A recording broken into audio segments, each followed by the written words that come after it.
All right. Hello, everyone. Welcome to today's webinar. Before we get started, just a couple of those normal reminders. We will have time for questions at the end of the presentation. You can type those in by clicking in that Q&A box or the chat section in the lower portion of your control panel. Please feel free to chat between each other and share your thoughts and ideas throughout the webinar. We love that. And we will be posting a recording of the webinar on our blog. The link for that will be shown at the end. And if you'd like a PDF copy of the presentation, there will be a link to download that on the same post as the recording. If your question does not get answered today, or if you think of any others, please email our support inbox, which will be shown at the end as well. All right, so what is the plan for today? Today is all about boundaries. We are going to talk about what boundaries are, why setting boundaries is important in your personal and professional life, and then we're going to give you some tips on getting started with boundaries in your own life. So I'm going to turn it over to Coach Jamie to get started. Thank you, Shelby. Hello, everyone. Thanks for joining us today. So, what are boundaries? Boundaries are rules that you create to protect your well-being, both physically and mentally. You'll see a fence on your screen right now on the slide. And when we think about fences, a couple things come to mind, right? You can choose to view that fence as a means to keep you out, or you can choose to view that fence as protection from whatever is on the other side.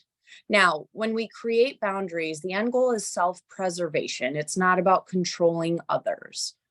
Think of your boundaries as your own personal rule book around individuals who infringe on your personal space, topics of conversation that maybe don't sit well with you, or social settings that leave you feeling uncomfortable. Some examples of boundaries might be with work. My scheduled hours are 9 a.m. to 5 p.m. I really need my personal time outside of those hours to reset myself and be with my family. Parents and in-laws, that's a really popular one. As much as we love seeing you, the unplanned drop-ins can be disruptive to our routine. Maybe we can plan something soon. With friends, hey, I really enjoyed getting to see you, but next time we get together, I think I'd feel more comfortable if we avoided talking about insert whatever topic you feel like you don't want to engage in with that person. And even with your spouse, you can set a boundary to say, hey, I love you, but I really could use some time to myself right now so I can decompress from the day that I had. At this point in time, I'm going to turn things over to Coach Libby, and she's going to talk about why boundaries are necessary. Thank you, Jamie. So now that we talked about what boundaries are, some of you may be wondering, why exactly do we need to set boundaries? Why should I care? Well, let's dive into why boundaries are important. First part is what I like to call the boundary snowball. This is a good snowball effect of what happens when you set boundaries and can be the why behind them. The first part of the snowball is it creates a good work-life balance. How many of you feel that all you do is work? Your life seems to revolve around work and everything else takes second place. So many people these days struggle with work-life balance and giving too much to work and letting it affect your life outside.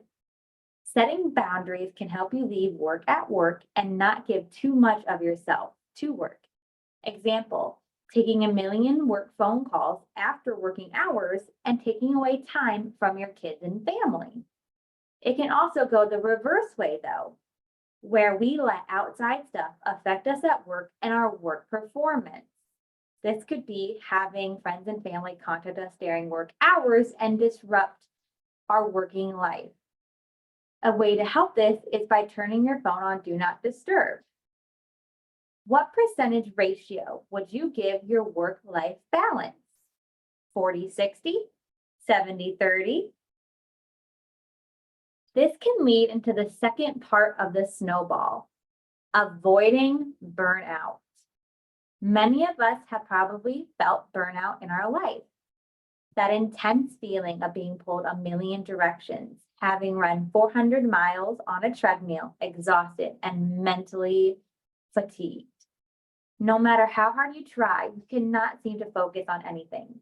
Too mentally and physically exhausted that all you want to do is crawl into bed and hibernate like the bears do. Setting boundaries can help avoid that unpleasant burnout. This rolls into the third part of the snowball. Avoiding burnout can help keep mental health intact. The mental aspect of health is such an important part of overall health and wellness that can sometimes be overlooked by the physical part. Setting boundaries can help with mental health, or as I like to refer to it, as brain health.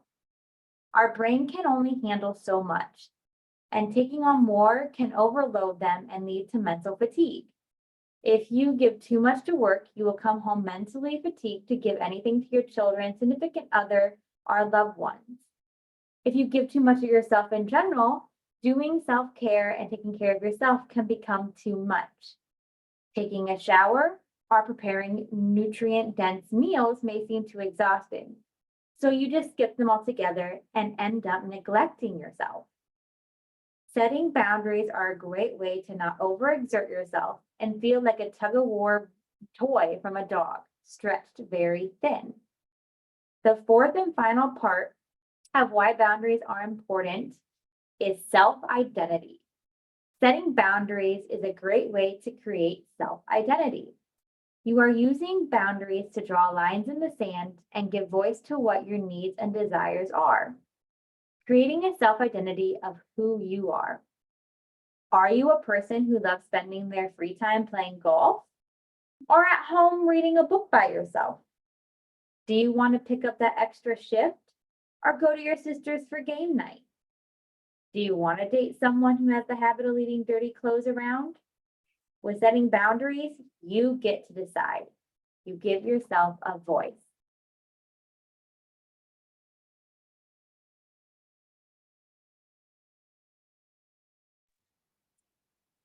All right, so we know what they are, but how do you know when you might need a boundary?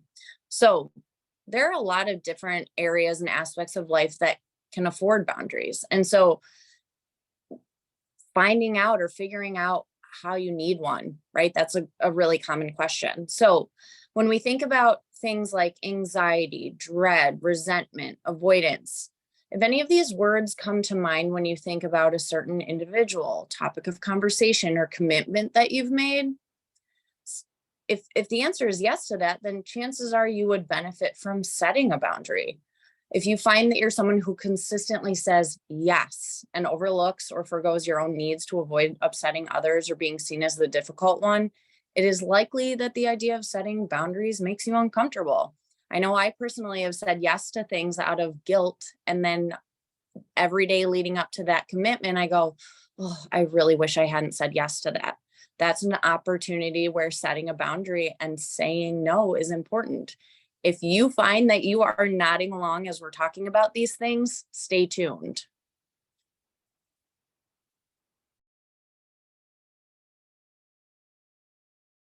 Setting boundaries, as mentioned earlier, are important for many reasons. One was creating self-identity.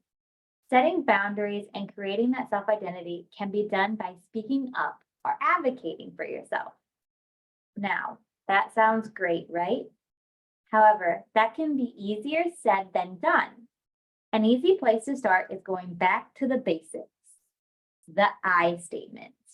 Many of you probably remember learning about this in elementary school, our sixth grade counselor class. I statements may seem a little childish, but are actually super helpful and empowering. For those who need a refresher, an I statement is a sentence using the word I to describe how you felt or thought about a situation. For example, I felt unimportant when you scrolled on your phone while we were trying to watch a movie together. Another thing that is important to understand when it comes to boundaries is the word no. Just two little letters put together, but create such a powerful word. It is key to understanding no is a complete sentence by itself. Just saying no is all you need to do. Some may feel the need to add an and or but or sorry, but that's not needed. We often feel we owe them an explanation of why we are saying no. You do not need to explain, rationalize, or defend yourself. You are able to say no and leave it at that. They don't need to know all of your details. Saying no also doesn't need to cause a sense of guilt. You are allowed to say no without feeling guilty. If you need to say no to your friend, it doesn't mean you are a bad person or a bad friend. You do not need to let guilt wash over you. Many also try to do something nice to make it up for them as a result of that guilt. Example, bringing them coffee or paying for their lunch next time you guys are out. Saying no and setting a boundary is not something that creates an IOU. Now, that may seem all fine and dandy, but what if you can't help but get that sense of guilt? What then? A good way to help decide that guilt is by separating your feelings and reactions from the other party. You can only control your actions, not anybody else's. You cannot control how they handle things. Understanding that can help separate yourself from them and realize you are not responsible for how they feel or react. How they handle the situation is on them. You are simply taking care of yourself, because if you don't take care of yourself, you will not be able to take care of your loved ones and those around you. This is why they say on airplanes, put the oxygen mask on yourself before you put it on others.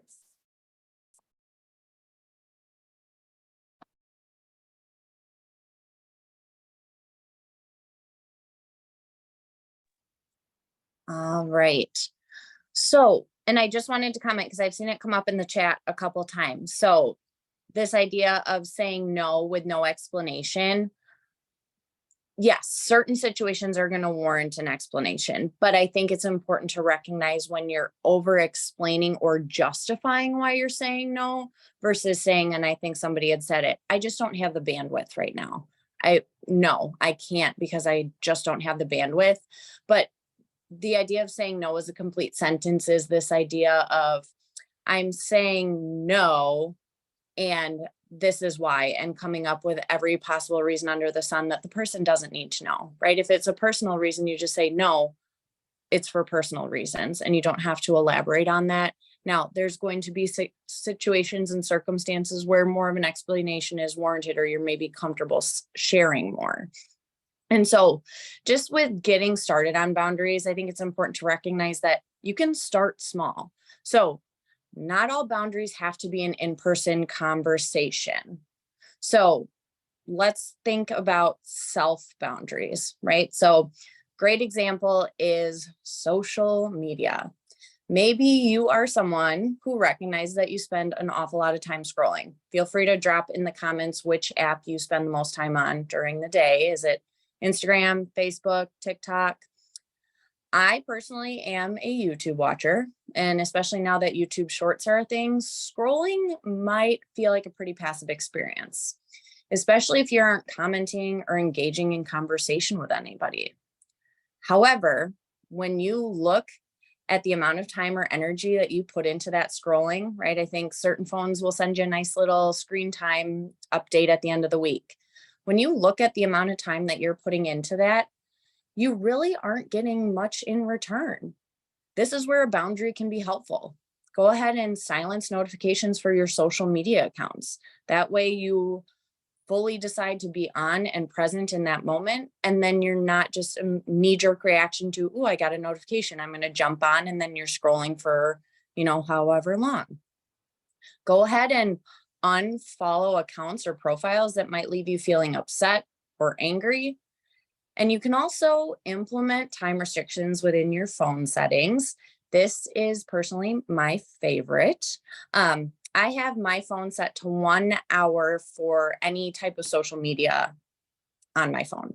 So this has greatly helped me to reduce the amount of time I spend scrolling and given me time back in my day to do things like read or some other activity that helps to unwind at the end of the day. So I think if you're someone who's recognizing that you're spending that time passively, having that limit, if you will, is just a helpful reminder to say, oh gosh, do I really want to be spending my time on this right now? You get an hour, but how do you want to spend that hour? Is it throughout your day? Do you have designated time at the end of the day when you would like to do that? So just utilizing personal boundaries like that around technology is great. And I am happy after the webinar is complete to share some different links, whether it's from Apple or Android, on how to set these restrictions on your phone. And another one that you can do with your own personal technology is work emails. How many of you have access to your work emails on your personal device? And how many of us check work emails after work hours? So this is where a boundary comes into play. First and foremost, silence your email notifications. I have my phone set where I don't get email notifications at all, right? No sort of notification comes through. I just know to regularly check my email. Another thing is, if you have a personal device and you have your work email on there, take it off. Maybe that's not feasible for you Monday through Friday, but maybe on the weekends, or if you're traveling on a personal vacation, take your email off of your phone so that you can resist the temptation to check. Now, if you're someone who's regularly getting emails after hours, another option would be to set an out of office message that is recurring. So something along the lines of, thank you so much for your message. I'm currently away from my desk and will be returning tomorrow at 8 a.m. This message clearly states to the sender that their email is not being ignored. It is just going to be addressed during your scheduled work hours. So last personal boundary, if you will, is the downtime hours. So this is another one that a lot of smartphones has as a setting. And this is by far my favorite thing on my phone that I have. So I set up my phone to go into quote unquote downtime mode between the hours of 9 p.m. Yes, I go to bed early, and 8 a.m. So during those hours, my phone does not send me any notifications. I don't get phone calls. I don't get text messages. Now, I do have my family aware that I have this on my phone, and some of them are set to override that in case of emergency. So they know that they can call me for an emergency, but just social banter back and forth, I don't get notifications for that after 9 p.m. And so by doing this, it's created space for me in my day where I don't have to worry about being away from my phone. Gives me an opportunity to put my phone down. I can unwind, get a good night's rest, and not be waking up because my phone's notifying me of something. And then in the morning, I have time to sit down and drink a cup of coffee and get a workout in, all before my day officially begins, before those notifications start coming in. So we want to hear from you. Go ahead, drop in the chat. What are some realistic boundaries that you feel like you can set even starting today, right? Remember, some of those can be personal boundaries. Go ahead and drop them in the chat and we can chat through some of those at the end here. I'm gonna jump in and give some, can you see yeah, anything? no. You go ahead. You go ahead. Go ahead, Shelby. Go ahead. Yeah, I got to talk a little bit, so no. Some of you already gave good examples about asking for a work phone and shut it off after work. And then here's some good, really good goals. Saying no without an explanation. There's already been some discussion on that. I know Jamie touched on that. It's really, really hard. But again, in certain situations, you can do that, right? It takes practice, but you can do it. So leaving at 5 p.m. for work, yes, shut that work off at 5 if you can, right? More me time at home, that's a great boundary to create for yourself. Making time for self-care, not overextending. That social media time, Jamie gave lots of great tips. And again, she can throw we can throw the links and stuff in a chat or email us. We'll have the email at the end. We will email out some of those tips and things and websites to help with that. Just limiting technology, I think, is a huge one in general. So a lot of you are putting that in there. Just saying no. I love it. Having downtime during hours. That's great too. If you can take 5 or 10 minutes just to take a mental break during work, it actually makes you more productive. So if you're able to do that, that's a great boundary to have. Not taking work home, do not disturb again. That's fantastic. So lots and lots of good stuff. And again, there's personal stuff, there's professional stuff. Start to think about those small boundaries that you can create now to get you started. And Jamie's going to talk about some more stuff here as far as conversations to have when people start to maybe overstep some of those boundaries, because we had some of those questions too. So Jamie, we'll give it back to you. All right. So yes, boundary violations, right? So kind of think about, like, let's just go with kindergartners. You can't expect to tell them rules and have them be followed immediately the first time, right? So I think as we get comfortable with setting boundaries and we start setting more of them, give people a little bit of grace the first time, right? It takes time. It's going to also take you some time to get adjusted to articulating those boundaries. And so first and foremost, I think the best thing that you can do is ask yourself what you are willing to lose if a boundary is repeatedly not respected. This is really important because if you don't ask yourself this question, you might set a boundary that is really unrealistic or some consequences that are a little too severe. Melissa Urban, she's an author of a book that we will link, and she uses a green, yellow, and red approach to address boundary violations. So green is that gentle reminder. Remember, this isn't about controlling other people, so be prepared to gently reinforce your boundaries when you start setting them, as I said. Now, yellow is going to be that more firm reminder. This would be for someone who repeatedly disrespected your boundary. Restate the boundary, but then be more firm with it, right? Let them know that you're disrespecting what I've asked or I've said. Now, red is that reminder that's most likely going to make you the most uncomfortable to reinforce. A little bit more firm language. And so just some examples of circumstances that might resonate with some of us. So you have a coworker who is constantly asking you to pick up their morning shifts. But then you see on their social media that they were posting from the night before, look like they were having a great time. An example of a boundary would be, I'm happy to help you every once in a while, but I really need my days off for my personal appointments and errands, right? You let them know, hey, I'm happy to help every once in a while. You're not saying no necessarily, but you're not going to be available all the time at any time they need coverage, right? This is why I need these times. Now, let's say this person continually is asking for coverage, even though you've said you're not available because you need your days off for personal things. Now, a yellow boundary would be, I'm not available to help you. Maybe you can message the team to see if someone else is available. You said no, and you offered them a different solution. See if anybody else is available. I am not. Now, this red boundary could be, I've told our manager that I'm no longer able to cover extra shifts unless it is an emergency. This lets your coworker know that not only are you saying no, but you have taken it to your boss so that they're aware of the circumstance. You're still being a team player. You're willing to be there in case of an emergency, but you're not going to continually be taken advantage of by someone who's just not pulling their weight, so to speak. Now, an example with family, right? I think family is a really tough one. We love them. We don't want to set unrealistic boundaries with them, but a lot of us could afford to have boundaries when it comes to family members. So let's say that you have a family member who is extremely critical of your weight, and make sure that they bring it up every time you see them.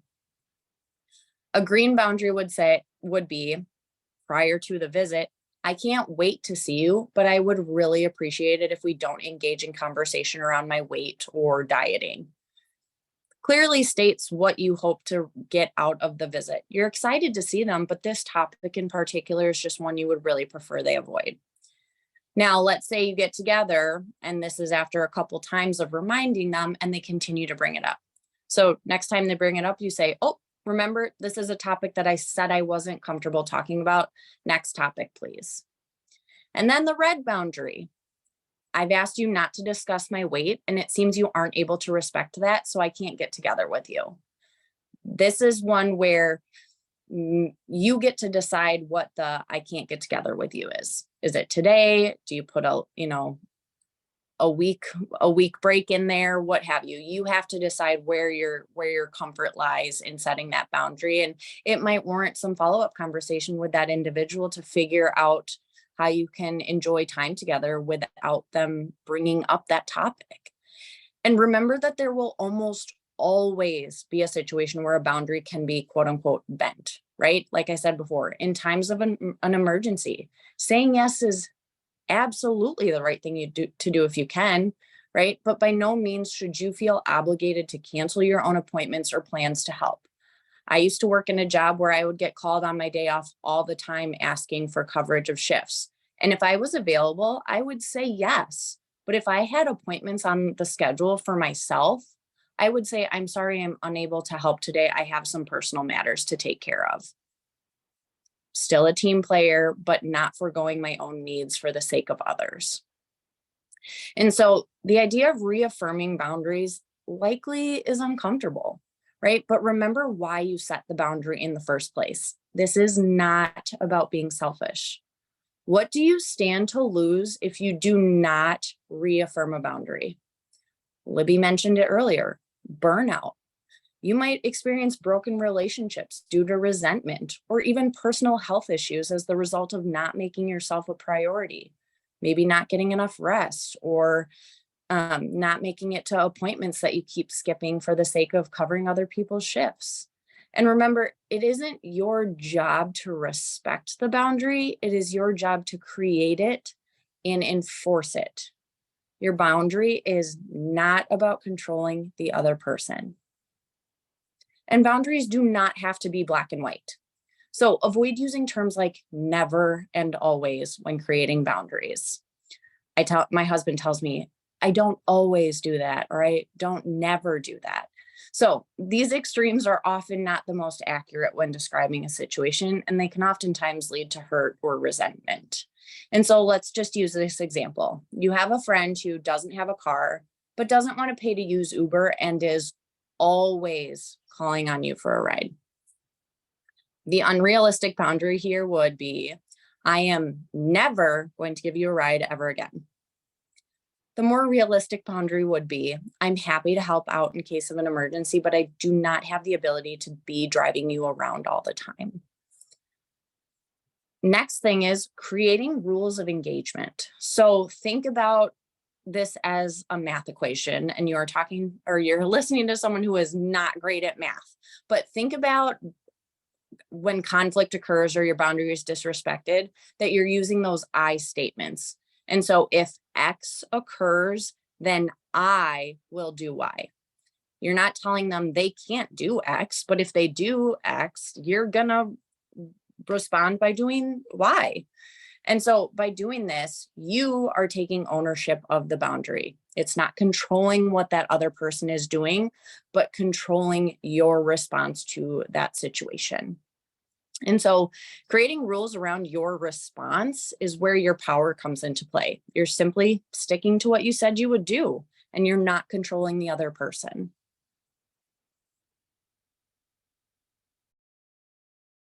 Now, before we go into the summary and wrap things up, I want to talk about one final important part when it comes to boundaries, and that is clearly stating your needs. Now, that may seem logical, but again, it doesn't mean it's easy. We might think we are being clear. To others, they may hear something different than what we are trying to say. There is so much room in today's society with electronics and many forms of communication for miscommunication. We also have such a diverse range of people that the ways we communicate and what we think things mean are different from one culture and ethnicity to another. Now, have you dreaded having a certain conversation, one where you feel a pit of nerves in your stomach to have, worried what the outcome will be, what the other person or persons will say. Being nervous or scared can lead to beating around the bush or being timid when clearly stating your needs. This turns to a lot of jumbled communication and not being clear on what you need and what boundaries you are setting. There is also another side of clearly not stating your needs. It can lead to festering resentment or anger. I know someone mentioned this earlier where you kind of get resentful or a little bit salty at someone when they don't respect your boundaries. Think about maybe a time when you didn't clearly state your needs and were maybe a bit passive. How did that turn out? Did you end up getting that resentful, salty feeling, or maybe even a little aggressive? Thinking again, how could they do that to me? Well, if you don't clearly state your needs, how are they supposed to know what you want? Depending on your opinion, fortunately or unfortunately, we do not have the superpower to read minds. This makes being direct and clear very important. Not being passive or aggressive or passive aggressive, but assertive. Bridges can be saved from being burned and you can live a happier life. Now to wrap it all up, let's go into the summary. First and foremost is, what are boundaries? Boundaries are rules that you create to protect your well-being, both physically and mentally. Second is, boundaries are not selfish. You are taking care of yourself so you can be there for others and live a wonderful life. Following that, saying no is a complete sentence and you do not have to explain yourself. Third is making sure you separate your feelings from others when creating boundaries and being sure to clearly state your needs. Be assertive. Fourth is, creating a boundary doesn't need to be huge or complicated. You can start small and simple. And lastly, make sure to plan ways to handle things when boundaries are broken. This can be used using the green, yellow, and red light system Jamie talked about to help deal with those situations. And that is a big part of why boundaries are important for us. Fantastic. Thank you so much, Jamie and Libby. We will stick around. We are a couple minutes over, but we'll stick around for questions if anyone has any. But just want to remind you of the upcoming webinars, starting a new year here. So we're going to start with the power of SMART goals. And then in February, we'll talk about workouts without equipment. So those will be good topics to chat about in the next couple months. If you do have lifestyle rewards that does require questions, these are going to be the questions for you. I'm not going to stay on this page too long. This will be available to download on the blog once we get the recording up. So take a look at those. If you screenshotted, great. If not, those will be available within the next 24 hours or so.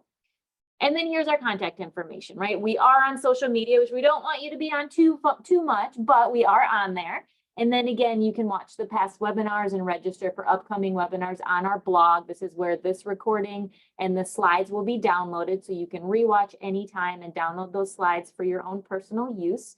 Feel free to share with anyone. They don't have to be a part of Health Check 360 to watch the webinars as well. So pass on to anyone who you think would be helpful to them. And then of course, you can always contact us. You can give us a call. You can shoot us an email with any questions that do pop up.